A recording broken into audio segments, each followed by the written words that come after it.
जय श्री कृष्ण। 16वां अध्याय हमने सुना भगवान शिव और जलंधर के युद्ध का।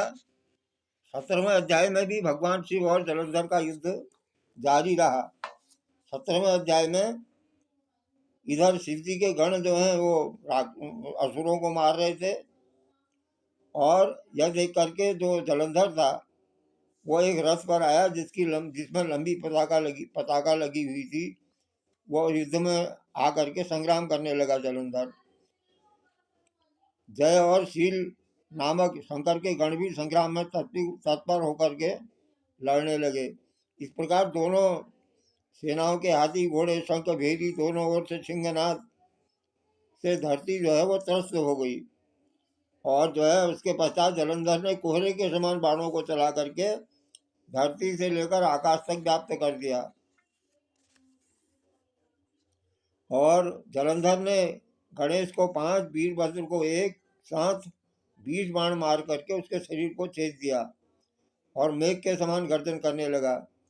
यह देख करके रुद्रपुर कार्तिकेय ने भी दैत्य जलंधर को अपनी शक्ति उठा के मारी और घोर गर्जन किया, और जिसके आघात से वह धरती पर गिर पड़ा।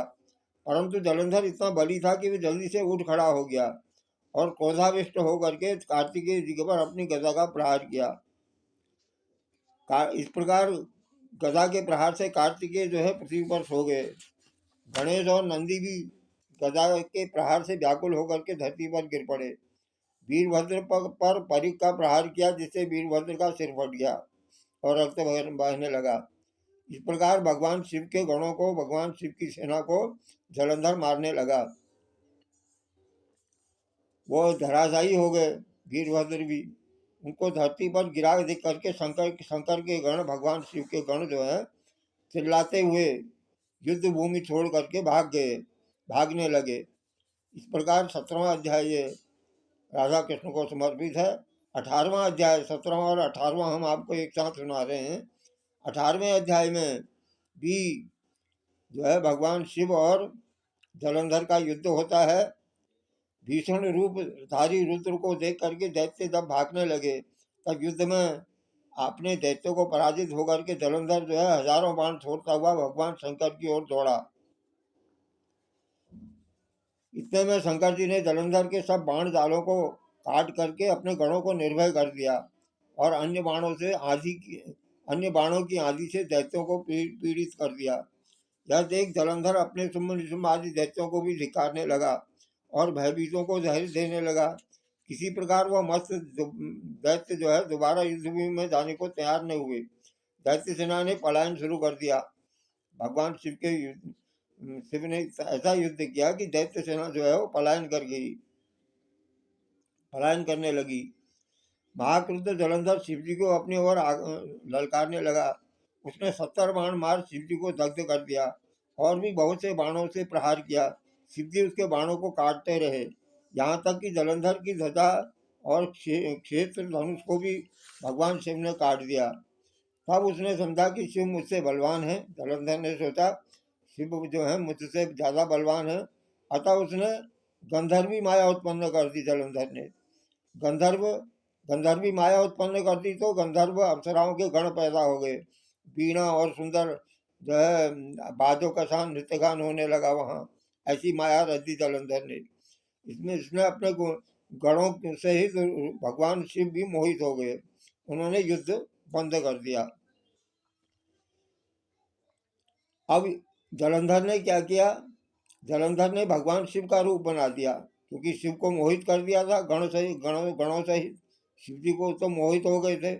और जलंधर ने क्या किया कि शिव का रूप बना करके भगवान शंकर का रूप धारण करके बैल पर बैठ करके पार्वती के पास पहुंच गया।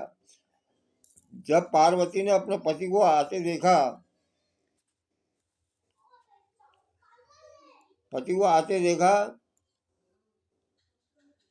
तो उसने तो अपनी सखियों का साथ छोड़ दिया और आगे आई पार्वती को देखकर कामातुर जलंधर जो था उसका वीर्य पतन हो गया और उस पवन से वह जड़ हो गया। वहां पर जहां पर था वहीं पर रह गया। गौरी ने उसे दानव समझा। अब पार्वती ने जो है उसे दानव समझा, असुर समझा। और अंतर्धान हो गई, उत्तर की ओर मानस पर चली गई। वहां पार्वती को देखकर जलंधर फिर शिव जी की ओर लौटा और उधर पार्वती ने भगवान विष्णु को बुलाकर दैत्य की ये बात बताई कि दैत्य जो है मेरे पीछे पड़ा हुआ है और जो है शिव जी का रूप बना करके मुझे जो है ले जाना चाहता है। भगवान विष्णु ने हाथ जोड़ करके उत्तर दिया, आपकी कृपा से मुझे सब कुछ ज्ञात है, अब आप बताइए मुझे क्या करना है, मैं वैसा ही करता हूँ। तो जगत माता पार्वती ने विष्णु जी से कहा कि उस दैत्य ने जो मार्ग खोला है, उसने जो है अनीति और जो है अत्याचार का मार्ग खोला है, उसका अनुसरण उचित है। भगवान विष्णु से कहने लगी पार्वती की तुम जा करके उसकी स्त्री का पतिव्रत भ्रष्ट कर दो, तभी वो दैत्य मरेगा, अन्यथा वह नहीं मर सकता है। यानी जलंधर की मृत्यु तभी होगी जब ब्रह्मा की पतिव्रत जो है वो भ्रष्ट हो जाएगी, पतिव्रत धर्म जो है भ्रष्ट हो जाएगा। पार्वती की आज्ञा पाते ही भगवान विष्णु की आज्ञा सिरोधार करके छल करने के लिए जलंधर के नगर की ओर चले गए। अब भगवान विष्णु जो है वो छल करने के लिए वहां से जलंधर के घर की ओर महल की ओर चले गए। अब वृंदा का पतिव्रत धर्म नष्ट करना है भगवान विष्णु ने, तो इस प्रकार ऐसा करने के लिए जो है भगवान विष्णु जलंधर के महल की ओर चले गए। इस प्रकार 17वां और 18वां अध्याय भगवान राधा कृष्ण को समर्पित है। जय श्री कृष्ण।